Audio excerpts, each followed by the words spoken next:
There are things in life you cannot unsee once you've learned to look properly. I learned this over 73 years of living, through marriages and funerals, through business victories and quiet losses, through the birth of children and the slow, inevitable passing of parents. I learned it in boardrooms where men twice my size cowered when I asked the right question. I learned it in hospital corridors, waiting for test results that would change everything. And I learned it, most painfully, on a warm Thursday evening in May, sitting across a white tablecloth from people who believed I was nothing. My name is Eleanor Hartwell, though most people who knew me in my professional life called me Mrs. Hartwell, or sometimes just Hartwell when they were trying to sound casual and failing. I built a textile manufacturing business from the ground up in the late 1970s, when women like me were still expected to smile, nod, and let the men do the talking. I didn't smile much. I certainly didn't nod unless the idea was worth agreeing with, and I spoke only when I had something to say that couldn't be ignored. By the time I sold that company in 2008, just before the financial crisis swallowed so many others whole, I had made enough money to live comfortably for 3 lifetimes. Not extravagantly, not foolishly, but comfortably with security and choice. The two things money can actually buy if you're wise about it. I never told my son, Daniel, the exact figures. He knew I had owned a business. He knew I had done well enough, as I phrased it when he was young, and asked why we didn't worry about bills the way his friends' parents did. But I never flaunted wealth. I never wore it like a badge or a shield. I lived in the same modest 3-bedroom house I'd bought in 1983, drove a reliable sedan that I replaced every 8 years, and wore clothing that was practical, clean, and unremarkable. This wasn't about false modesty. It was about clarity. When people know you have money, they see the money first. They see what you can do for them, what you represent, what doors you might open. They stop seeing you, the person beneath the numbers, the woman who still remembers what it felt like to eat toast for dinner 3 nights in a row because the factory payroll came first. I chose simplicity because I wanted to see people as they truly were, and I wanted them to see me the same way. For decades, this philosophy served me well. I built relationships based on respect, not resources. I knew who my real friends were because they had no reason to pretend. I watched my son grow into a kind, thoughtful man who understood the value of hard work, not because I preached at him, but because I lived it quietly in front of him every single day. Daniel became a civil engineer, a good one. He designed bridges and water systems, and when he talked about his projects over Sunday dinners, his eyes lit up with a pride that had nothing to do with money and everything to do with purpose. He met a woman named Vanessa at a conference in Chicago 3 years ago, and 6 months later, he brought her home to meet me. Vanessa was poised, articulate, and carefully polite. She worked in corporate law at a firm whose name I recognized from business journals, one of those places where junior associates billed $400 an hour and senior partners flew first class to Tokyo for breakfast meetings. She wore silk blouses and slim-cut trousers, carried a leather handbag that cost more than most people's monthly rent, and spoke in the clipped, efficient tone of someone who had learned early that time was a currency more valuable than kindness. I liked her well enough, though I didn't love her. Not yet. Love, I've learned, takes time. It requires seeing someone in moments when they have nothing to gain from being good. Vanessa was always performing, not maliciously but habitually, the way people do when they've spent their entire lives being evaluated, ranked, and judged. Still, Daniel loved her, and that mattered.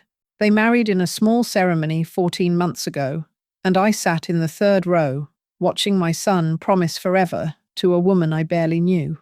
I didn't cry, though I felt the weight of it. The transfer of his primary loyalty from mother to wife, which is how it should be, but which still leaves a hollow space where something used to live. After the wedding, things shifted. Not dramatically, not all at once, but gradually, like a river changing course so slowly you don't notice until the banks have eroded and the old path is unrecognizable. Daniel called less often. When he did, the conversations were shorter, more transactional. Just checking in, Mum. Everything good? Okay, great. Talk soon. Vanessa was always in the background, not controlling him exactly, but present in a way that made him self-conscious, as if he were being monitored. I didn't blame her. Young wives often feel threatened by strong mothers. It's a tale as old as time, and usually it resolves itself once everyone stops competing for the same man's attention and realizes there's room for both kinds of love. But then came the invitation. It was a Tuesday afternoon in early May when Daniel called. I was in the garden, pruning the rose bushes that had started to overgrow the back fence, my hands covered in dirt and my hair pinned back under an old cotton scarf. The phone rang from inside the kitchen, and I almost didn't answer. But something, instinct maybe, or just habit, made me wipe my hands on my jeans and hurry inside. "Mum," Daniel said, and I could hear the hesitation in his voice immediately. "Hello, sweetheart," I replied, settling into the chair by the window. "How are you?" "Good. Busy. We've been swamped at work, and Vanessa just made junior partner. So we're celebrating this weekend." "That's wonderful," I said, and I meant it. Ambition isn't a sin, and Vanessa had worked hard to get where she was. "Tell her congratulations from me?" "I will." A pause. "Actually, that's part of why I'm calling." I waited. "Vanessa's parents want to meet you," he continued, the words coming faster now, as if he were trying to get through them before he lost his nerve. "Officially, I mean. We've been married over a year, and they keep asking why we haven't all had dinner together yet." "I see," I said carefully. They're particular people, Mum. Vanessa's dad, Richard, he owns a chain of luxury car dealerships.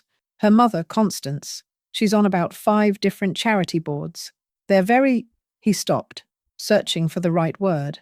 "Successful." There it was. The hesitation made sense now. "And you're worried they'll judge me," I said, keeping my tone light. No, it's not that." But the denial came too quickly, and the lie sat between us like a stone. I could have called him on it.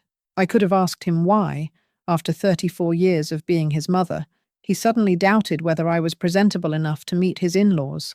But I didn't, because beneath the awkwardness, I heard something else. Fear.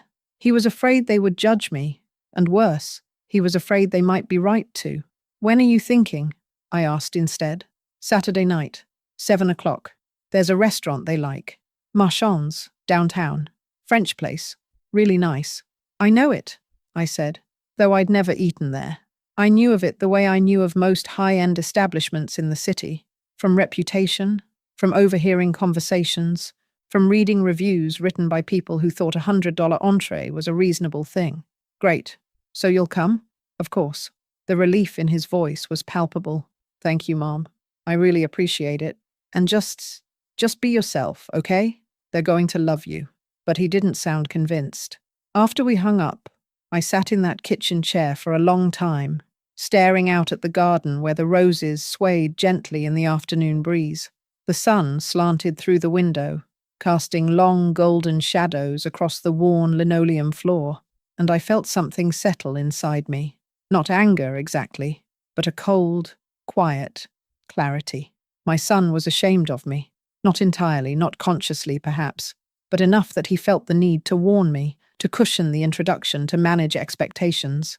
He saw me through their eyes now, a woman in simple clothes, living in a simple house, with no obvious markers of success or status. A mother who had done well enough, but who couldn't match the wealth and prestige of Vanessa's family. And he was afraid that wouldn't be good enough. I could have corrected him right then. I could have told him the truth, that I had more money sitting in investment accounts than Richard probably made in 5 years of selling overpriced German sedans to men in midlife crises. I could have explained that I chose simplicity, that I valued substance over spectacle, that I had nothing to prove to people I'd never met. But I didn't, because a different idea was beginning to take shape in my mind. If my son was worried about how they'd perceive me, it meant he already knew how they perceived the world, through the lens of money, status, and appearances. And if that was true, then I wanted to see it for myself. I wanted to understand exactly who these people were, what they valued, and how they treated someone they believed had nothing to offer them. I wanted to test their character, not out of spite, not even out of disappointment, though that was certainly there, threaded through everything like a bitter vein, but out of necessity. Because if these were the people my son had married into, if this was the family that would shape his future, and possibly the futures of grandchildren I hadn't yet met, then I needed to know who they really were, and there was only one way to do that. I would pretend to be exactly what they expected, a poor, naive older woman, simple, unimportant, forgettable, and I would watch how they treated me. The next few days passed slowly, deliberately. I moved through my routines with the same calm precision I'd always applied to difficult decisions, allowing the plan to settle and solidify in my mind before I acted on it. On Wednesday morning, I went through my closet with a critical eye. Most of my clothing was unremarkable by design, practical pieces in neutral colors, well made, but understated. But for this performance, I needed something more. I needed to look not just simple, but struggling, not just modest, but apologetic. I found what I was looking for in the back corner, a floral blouse I'd bought at a discount store years ago for a gardening event, slightly faded from too many washes, a pair of grey slacks with a small, almost invisible stain near the hem that I'd never bothered to replace, a cardigan, beige and shapeless, with tiny pills of fabric forming along the elbows. I laid them out on the bed and studied the effect. Perfect. Next, I went to the bathroom and examined my appearance in the mirror. My hair, silver grey and usually worn in a neat bun, I would leave slightly messier, still clean, but with a few wisps escaping, as if I'd stopped caring quite as much about appearances. My face, lined with 73 years of living, needed no alteration, but I would skip the subtle lipstick I usually wore, and I would make sure my hands, often moisturized and well kept, looked a little rougher, a little more worn. The goal wasn't to look homeless. It was to look like someone who had slipped quietly into financial irrelevance, someone who shopped at thrift stores, not out of environmental consciousness, but out of necessity, someone who counted pennies and apologized for existing. On Thursday, I practiced. I stood in front of the mirror and adjusted my posture, letting my shoulders round forward just slightly, as if decades of hard work had bent me inward. I softened my gaze, making it vaguer, less direct, the way people do when they've stopped expecting to be taken seriously. I rehearsed phrases in my head. Oh, I wouldn't know about that. That sounds lovely, but it's probably out of my budget. I don't want to be a bother. The words tasted like ash, but I spoke them anyway, again and again, until they sounded natural. By Friday, I was ready. But I wasn't numb. That would have been easier, perhaps, but it wasn't true. Beneath the careful preparation and the cool planning, I felt a deep, aching sadness, not for myself, but for what this whole exercise revealed. I thought about Daniel as a boy, 7 years old, running into the kitchen with a drawing he'd made at school, a picture of the two of us standing in front of our house, holding hands, enormous smiles drawn in wobbly crayon. "This is us, Mama," he'd said, pressing it into my hands like a treasure. "We're happy." And we had been. I thought about the afternoon I'd taught him to ride a bike, running alongside him down the quiet street, my hand on the seat, steadying him until the moment I let go and he didn't fall. The look on his face when he realized he was doing it alone, pure, uncomplicated joy. I thought about the day he graduated from college, walking across the stage in his cap and gown, and how he'd found me in the crowd afterwards, and hugged me so tightly I could barely breathe. "I couldn't have done it without you, Mom," he'd whispered, and I'd believed him. When had that changed? When had I become something he needed to manage, to explain, to apologize for? I didn't blame Vanessa entirely. She was a product of her upbringing, just as we all are. But I blamed the world that had taught my son that a mother's worth could be measured in dollar signs and designer labels. I blamed the culture that made him look at me, his mother, who had sacrificed and built and loved him unconditionally, and feel embarrassment instead of pride. And I blamed myself, just a little, for not preparing him better, for not teaching him explicitly that kindness and character matter more than any balance sheet ever could. But maybe it wasn't too late. Maybe this dinner, painful as it would be, could teach him something I'd failed to impart with words alone. On Saturday morning, I woke early, made a pot of strong coffee, and sat at the kitchen table with my hands wrapped around the warm mug, watching the sun rise over the garden. In a few hours, I would walk into that restaurant and become someone else, someone smaller, someone forgettable. And I would see, finally, who my son had become. Marons was exactly what I'd expected. All soft lighting and hushed conversations. The kind of place where the waitstaff moved like ghosts, and every surface gleamed with the muted shine of old money trying not to look too new. The walls were panelled in dark wood, the floors covered in thick carpeting that swallowed sound, and the tables were set with white linens so crisp they looked like they'd been ironed minutes before each seating. I arrived 10 minutes early, as I always did, and stood in the small waiting area near the entrance, clutching my plain black purse, not the leather one I usually carried, but an old canvas bag I'd found in the hall closet, and feeling the weight of every choice I'd made that afternoon. The hostess, a young woman in a sleek black dress with her hair pulled back in a flawless chignon, glanced at me briefly, then looked past me, clearly expecting someone else. "Can I help you?" she asked, her tone polite but distant. "I'm meeting my son for dinner," I said, keeping my voice soft, slightly uncertain. "The reservation is probably under Hartwell, or maybe Morrison. That's his wife's last name." She tapped at the computer screen, her perfectly manicured nails clicking against the keys. "Morrison, party of 5, 7 o'clock. "That's it," I said, and smiled in a way that I hoped looked grateful. "They're not here yet. You can wait at the bar if you'd like, or I can seat you now." "I'll wait, thank you." She nodded, already turning her attention to the next arrival, a man in an expensive suit, trailing the scent of cologne and entitlement. I moved to the side and stood near a tall vase filled with white lilies, their fragrance cloying in the recycled air. From here I could watch the entrance, and within minutes I saw them arrive. Vanessa came first, her heels clicking against the marble floor, her hand resting lightly on Daniel's arm. She wore a wine-coloured dress that fit her like it had been tailored specifically for her body, and her dark hair fell in glossy waves over her shoulders. She looked beautiful, confident, and utterly at ease in this environment. Behind them came Richard and Constance Morrison. Richard was tall and broad-shouldered, with silver hair swept back from a tanned face that radiated health and self-satisfaction. He wore a navy blazer over an open-collared shirt, the kind of casual, expensive look that costs more than most people's formal wear. His handshake, I would soon learn, was firm to the point of aggression, designed to communicate dominance before a single word was spoken. Constance was smaller, more delicate, with ash-blonde hair cut into a sharp bob, and a face that had clearly been helped by very skilled professionals. Her skin was smooth, almost unnaturally so, and her features arranged in an expression of pleasant neutrality that gave nothing away. She wore a cream-coloured pantsuit with gold jewellery at her wrists and throat, and she moved through the restaurant as if she owned it. Not arrogantly, exactly, but with the easy assurance of someone who had never once doubted her right to be wherever she chose to be. Daniel saw me first.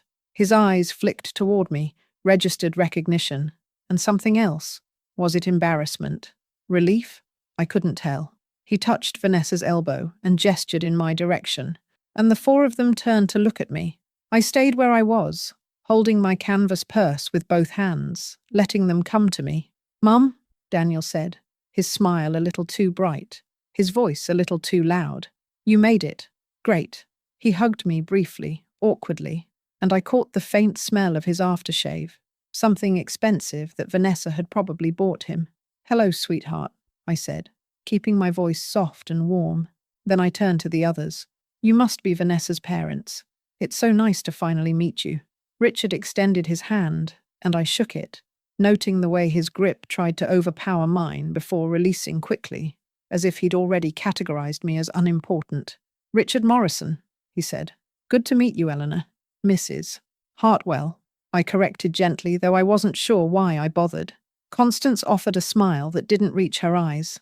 "Constance, what a lovely blouse. Floral patterns are so cheerful, aren't they?" It was the kind of compliment that wasn't, the kind that acknowledged something while simultaneously dismissing it. I smiled back and said nothing. "Shall we sit?"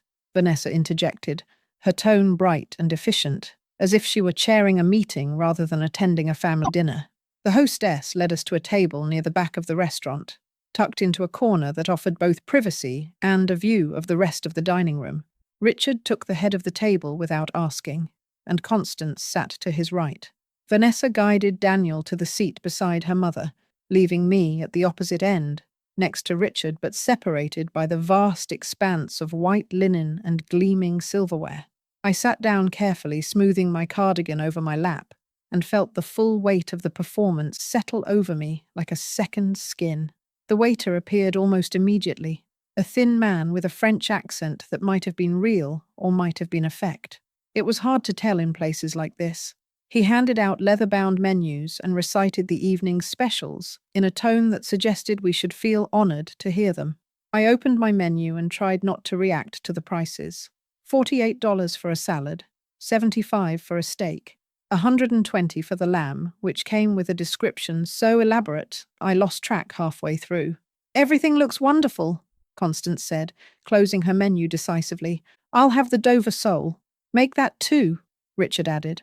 Vanessa ordered the duck, and Daniel, after a moment's hesitation, asked for the steak. Then they all looked at me. I stared at the menu, letting the silence stretch just long enough to become uncomfortable. Then I looked up, my expression carefully uncertain. "I'm not terribly hungry," I said. "Maybe just a soup?" "The French onion is excellent," the waiter offered. "That sounds perfect," I said, closing the menu with relief that wasn't entirely feigned. $16 for soup. It was obscene, but at least it was the cheapest thing on the menu. "Just soup?" Daniel asked, frowning slightly. "Mum, you should eat. Get an entree." "Oh no, sweetheart, I'm fine, really. I had a late lunch." A lie, but a convenient one. Vanessa exchanged a glance with her mother, quick, almost imperceptible, but I caught it. It said, "See, I told you." The waiter took our orders and disappeared, and for a moment, we all sat in the kind of silence that feels like breath-holding. Richard broke it first. "So, Eleanor," he said, leaning back in his chair and regarding me with the assessing look of someone evaluating a used car. "Daniel tells me you live in Riverside. How long have you been in that area?" "Since 1983, I replied. "I bought my house that year." "Still in the same place?" "That's impressive. Real estate has changed so much since then." His tone suggested that staying in one place for 40-plus years was less impressive and more indicative of stagnation. "It suits me," I said simply. "And you're retired now?" Constance asked, her voice smooth and polite. "Yes. I ran a small business for many years, but I closed it some time ago." "What kind of business?" Richard's interest sharpened slightly, probably wondering if there was money somewhere in my past that Daniel hadn't mentioned. "Textiles," I said. "Manufacturing. Nothing glamorous." "Did you sell it or—" He let the question trail off, waiting for me to fill in the blank. "I sold it," I confirmed, but didn't elaborate. Another glance between Constance and Richard. They were recalculating, trying to figure out if I was hiding wealth or if I'd simply squandered whatever I'd made. "Well, that must have been a relief," Constance said with a smile. "Running a business is so stressful. I'm sure retirement is much more peaceful." "It is," I agreed, though the word peaceful from her mouth sounded like a euphemism for boring. The waiter returned with wine, a bottle that Richard had ordered without consulting anyone, something French and expensive that he made a show of tasting and approving. Glasses were poured, and I noticed that mine was filled less than the others, a subtle but deliberate slight. I sipped it slowly and said nothing. As the conversation moved forward, I began to understand the dynamic more clearly. Richard dominated.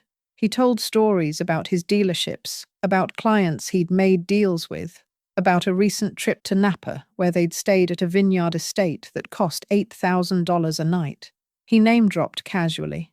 Celebrities who'd bought cars from him, politicians he'd played golf with, and waited for reactions that confirmed his importance. Constance supplemented. She mentioned charity galas, fundraising auctions, gallery openings where she'd met fascinating people. She spoke about their home in the hills, the remodel they'd just completed, the interior designer who'd flown in from New York specifically for the project. Vanessa mirrored them, though with slightly more restraint, adding her own accomplishments, cases she'd won, senior partners who respected her, invitations to exclusive legal conferences, and Daniel, my Daniel, sat between them, nodding and smiling, laughing at Richard's jokes, agreeing with Constance's opinions, playing the role of the admiring son-in-law. I barely recognized him. The food arrived, and I ate my soup in small, careful spoonfuls while they attacked their entrees with the unself-conscious appetite of people who'd never worried about money. "This lamb is perfection," Constance declared. "Eleanor, you really should have ordered more. You can't survive on soup alone." "Oh, I'm fine," I said again, and saw Daniel wince. "Are you sure?" Vanessa pressed, her concern sounding genuine but landing like condescension. "We don't mind. If you need to order something else." "I'm sure," I interrupted gently, firmly. "Thank you." A beat of silence, and then Richard cleared his throat. "So, Eleanor, Daniel mentioned you live alone. Is that right?" "It is. And you manage okay? The house, the bills, everything?" There it was, the first real probe. "I manage," I said, keeping my tone light but vague. "It must be difficult, though, on a fixed income. Social Security doesn't go as far as it used to. I get by. Well, if you ever need help, financially, I mean, Daniel's family now, we take care of our own." He said it magnanimously, as if he were bestowing a great gift, and I saw Daniel's face flush with a mixture of gratitude and humiliation. "That's very kind," I murmured, lowering my eyes to my soup. "We mean it," Constance added. "There's no shame in needing help.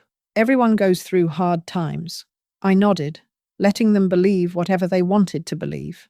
And inside, I took careful notes. The dinner continued in this vein for another hour. Questions disguised as concern, compliments wrapped in pity, offers of help that positioned them as saviors, and me as a charity case. They never said anything directly cruel. They were far too well-bred for that. But the message was clear. I was less than them. I was a burden my son had to carry, a relic of a simpler, poorer life that he'd outgrown. And the worst part, the part that cut deeper than any insult, was that Daniel didn't defend me. He didn't contradict their assumptions. He didn't correct their tone. He didn't say a single word to suggest that his mother was anything other than what they believed her to be. By the time dessert arrived, crème brûlée for them, nothing for me, I felt hollowed out, not by their disdain, but by his silence. And that's when Constance said the thing that crossed the line. "You know, Eleanor," she began, setting down her spoon and folding her hands on the table in front of her, "Richard and I have been talking, and we think it might be time for you to consider some changes." I looked up slowly. "Changes?" "Living arrangements," she clarified, her smile warm and utterly false. "That house of yours, it's quite old, isn't it? And you're there all alone. What if something happened? What if you fell, or had a medical emergency? It could be days before anyone found you." "I have neighbors," I said quietly, "and Daniel checks in." "But not every day," Richard interjected. "And let's be honest, Eleanor, you're not getting any younger. None of us are. It's just practical to start thinking about the future." "What exactly are you suggesting?" I kept my voice calm, but inside, every muscle had tensed. "Assisted living," Constance said, as if she were suggesting a spa vacation. "There are some wonderful facilities in the area. Clean, safe, with staff on site 24 hours a day. You'd have your own apartment, but you wouldn't be alone. And it would take such a burden off Daniel's shoulders." "Burden?" I repeated softly. "Well, not a burden, exactly," she backtracked, though the word hung in the air like smoke. "But a responsibility. He worries about you. We all do." I turned to Daniel. "Is that true?" He shifted in his seat, not quite meeting my eyes. "Mum, they're just trying to help. Are you worried about me, Daniel?" I asked again, more directly this time. I think about it sometimes," he admitted. "You're in that big house by yourself, and I'm across town, and you think I should be put in a facility." "It's not like that," Vanessa cut in, her lawyer's instincts kicking in, trying to smooth over the conflict. "We're just exploring options. No one's saying you have to do anything you don't want to do, but you are saying I'm a burden. No one said that, Richard insisted, though his tone had sharpened. We're being realistic. You're living on a fixed income, in a house that probably costs a fortune to maintain. If you sold it, you could use the money to pay for better care, and Daniel wouldn't have to. Wouldn't have to what? I asked, my voice still quiet, still controlled, but with an edge now that cut through his bluster like a blade. Wouldn't have to worry about his poor, helpless mother dragging him down? The table went silent. Daniel looked stricken. Vanessa looked uncomfortable. Richard looked annoyed. And Constance. Constance looked satisfied, as if she'd accomplished exactly what she'd set out to do. That's when I knew it was time. I set down my napkin carefully, smoothing it beside my empty soup bowl, and took a slow breath. I appreciate your concern, I said, looking at each of them in turn. I really do. It's clear you've put thought into this, but I think there's been a misunderstanding. A misunderstanding? Constance's smile tightened. About my situation, I clarified. About who I am and what I have. Daniel frowned. Mom, what are you…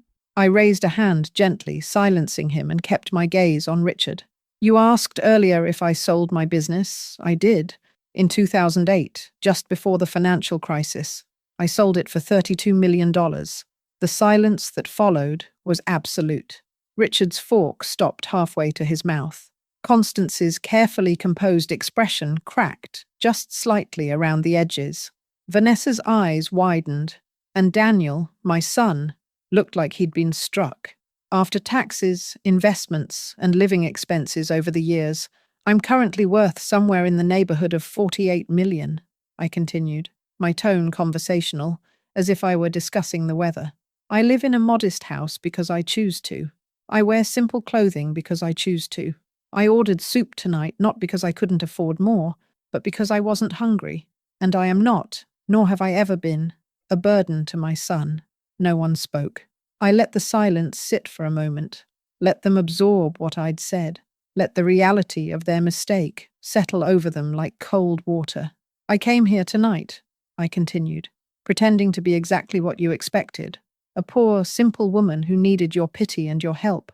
I did it because I wanted to see how you would treat someone you believed had nothing to offer you. I wanted to see if your kindness was conditional, if your respect depended on a bank balance. If you were the kind of people who measured worth in dollars rather than character. Constance opened her mouth, but no sound came out. And now I know, I finished quietly. Richard recovered first, his face flushing red. That was a test? You deliberately deceived us? I deliberately gave you the opportunity to show me who you are, corrected. You didn't have to condescend to me. You didn't have to suggest I was a burden. You didn't have to treat me like I was less than human simply because you thought I was poor. But you did, and that tells me everything I need to know. This is outrageous, Constance said, her voice shaking. Whether with anger or embarrassment, I couldn't tell. You humiliated us. No, I said calmly. You humiliated yourselves. Vanessa finally spoke, her lawyer's composure barely intact. Mrs. Hartwell, I think there's been a misunderstanding on both sides. There hasn't, I interrupted not unkindly. You all showed me exactly who you are, and I've shown you who I am. What you do with that information is up to you. I stood, picking up my canvas purse, suddenly absurd now in light of everything, and looked down at my son. Daniel, I love you.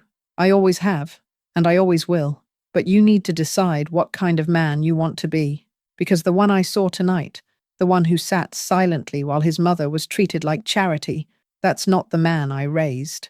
His face crumpled, and I saw tears gathering in his eyes. Mum, I'm so sorry. I know, I said softly, and I forgive you. But you need to forgive yourself too, and you need to think very carefully about what matters to you. I turned to leave, then paused and looked back at Richard and Constance, who were sitting rigid and pale, their perfect evening shattered. For what it's worth, I said, I hope you learn something from this. Money doesn't make you better than anyone else. It just makes you louder. And in the silence, when all the noise is gone, what remains is character. That's what people will remember. That's what actually matters. And then I walked out of Marons, through the hushed dining room where other diners pretended not to stare, past the hostess with her flawless chignon and into the cool night air. I didn't cry. I didn't feel victorious. I just felt tired and sad and very, very clear about what I'd seen. I drove home in silence, the city lights blurring past my windows, and by the time I pulled into my driveway, the adrenaline had worn off, leaving only a deep exhaustion in its wake. Inside, the house was dark and quiet. I turned on the lamp in the living room, made myself a cup of tea, and sat in my favorite chair by the window, staring out at the garden where shadows moved in the breeze. My phone buzzed. A text from Daniel. "Please call me. I need to talk to you." Not yet, I thought. Let him sit with it. Let him feel the weight of what happened. Another text came through an hour later. "I'm so sorry, Mum. I don't know what I was thinking. I was wrong. Please let me make this right." And then another, at midnight. "I love you. I'm ashamed of myself. You deserved better." I didn't reply. Not because I didn't love him, but because words, right now, wouldn't teach him what he needed to learn. Only time and reflection could do that. I went to bed around 1 in the morning and slept surprisingly well, considering. The next morning, Sunday, Daniel appeared at my door at 8 o'clock, unshaven and hollow-eyed, clutching a bouquet of daisies, my favorite flowers, which he'd remembered, even in his distress. I let him in without a word and made coffee while he stood in the kitchen, shifting his weight from foot to foot like a nervous child. "Mum, he started, then stopped, his voice breaking. I handed him a mug and sat down at the table, gesturing for him to do the same. He sat, wrapping his hands around the cup as if it could anchor him. "I don't have an excuse," he said finally. "I was embarrassed. I was stupid. I let them make me feel like you weren't enough. And I believed it. And I'm so sorry." "Why were you embarrassed?" I asked quietly. He looked down. "Because they have so much. The house, the cars, the lifestyle. And you've always lived so simply. I thought they'd look down on you, on us, on me, for not coming from that world. And when they did look down on me," I pressed gently, "you let them." "I know." He wiped his eyes with the back of his hand. "I sat there and listened to them talk about you like you were a problem to be solved. And I didn't say anything. I didn't defend you. I wanted them to like me so badly that I forgot what actually mattered. Which is you," he said, looking up at me with red-rimmed eyes. "You matter. You've always been there for me. And I threw that away because I was too worried about impressing people who don't even know what kindness looks like." I reached across the table and took his hand. "You're young, Daniel. You made a mistake. A big one, yes, but not an unforgivable one. The question is, what are you going to do now?" "I don't know," he admitted. "Vanessa is furious. Not at you. At them. At herself. At me. Her parents called this morning and demanded an apology from you. Can you believe that? They think you owe them something." "What did you tell them?" "I told them they were lucky you didn't say worse. And then I told them that if they can't treat you with respect, they won't be seeing much of me." I felt something in my chest loosen, just slightly. "And Vanessa? She's struggling. She knows her parents were wrong, but they're still her parents. She's trying to navigate that. I think she wants to apologize to you, but she's scared." "She should be," I said, not unkindly. "Not because I'll be cruel, but because apologizing means admitting you were wrong, and that's hard for people who've been told their entire lives that they're right, simply because they have money." Daniel nodded. "Can I ask you something? Why didn't you ever tell me? About the money, I mean. Why did you let me think you were just, I don't know, getting by?" I considered the question carefully. "Because I wanted you to grow up understanding the value of work, of character, of being a good person regardless of what you had in your bank account. If you'd known I was wealthy, it would have changed things. You might have been entitled. You might have expected life to be easy. You might have judged people the way the Morrisons judge people. But I did judge people," he said bitterly. "I judged you. Only when you forgot what I taught you," I replied. "And now you've been reminded. Painfully, yes, but effectively." He was quiet for a long time, staring into his coffee. "What do I do now?" he asked finally. "You live better," I said simply. "You treat people with kindness, regardless of what they can do for you. You remember that respect isn't something you earn with money, it's something you earn with how you treat others. And you teach your children, when you have them, that their worth has nothing to do with their bank account and everything to do with their heart. Will you forgive me? He whispered. I already have, I said. But you need to forgive yourself too, and that's going to take longer. In the weeks that followed, things slowly shifted.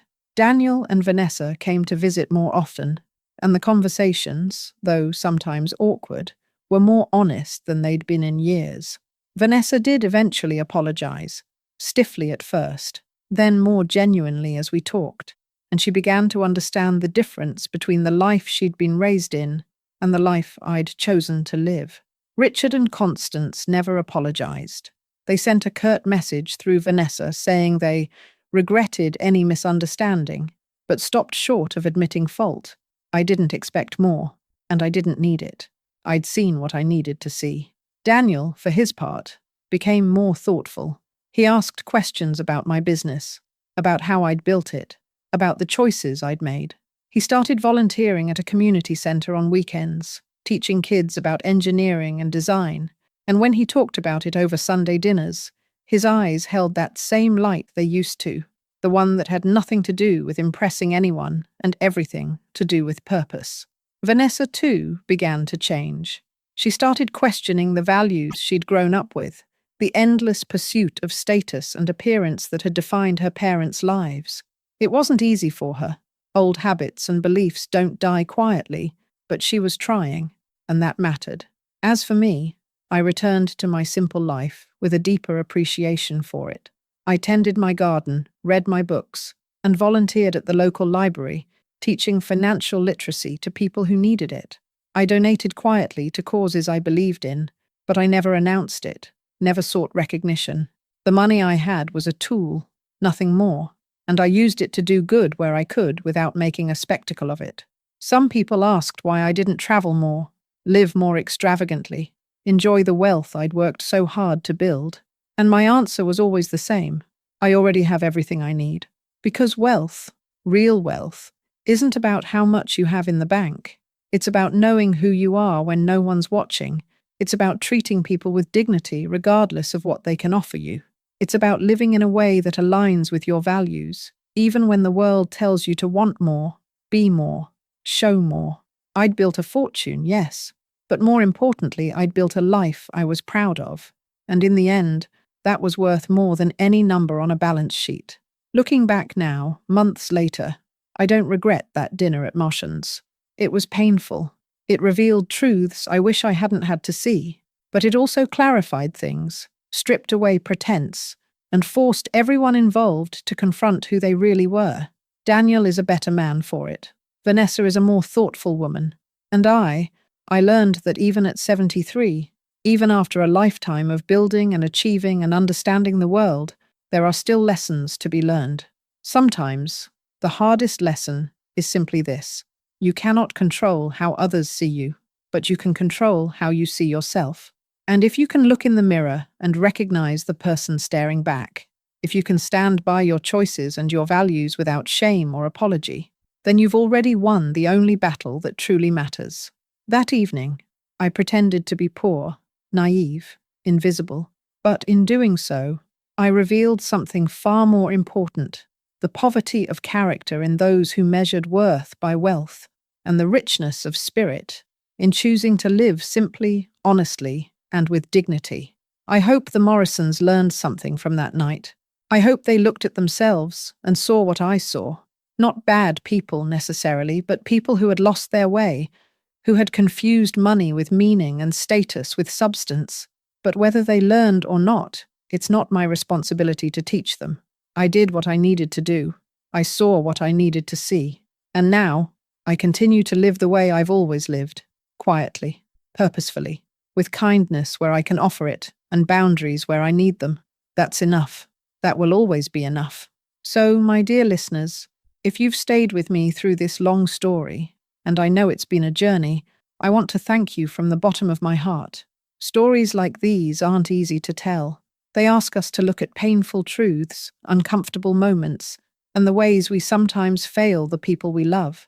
but they also remind us of what's possible when we choose to live with integrity, to value people over possessions, and to measure success not by what we have, but by who we are.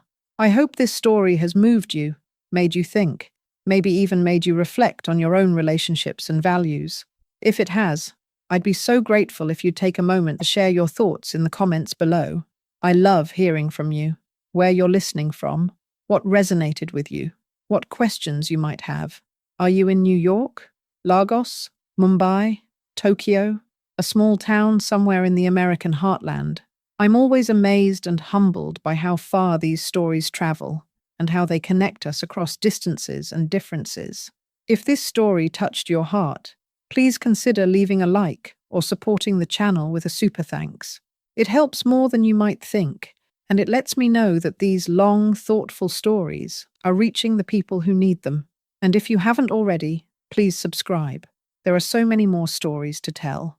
Stories of resilience, wisdom, redemption, and the quiet strength that comes from living a life true to your values. I'd be honored to have you join me for the next one. Until then, my dear friends, remember this: kindness costs nothing, but its value is infinite. Treat people with dignity not because of what they have, but because of what you are. And never, ever let the world convince you that your worth can be measured by anything other than the content of your character. Take care of yourselves, be gentle with each other, and I'll see you in the next story. With all my love and gratitude, Eleanor.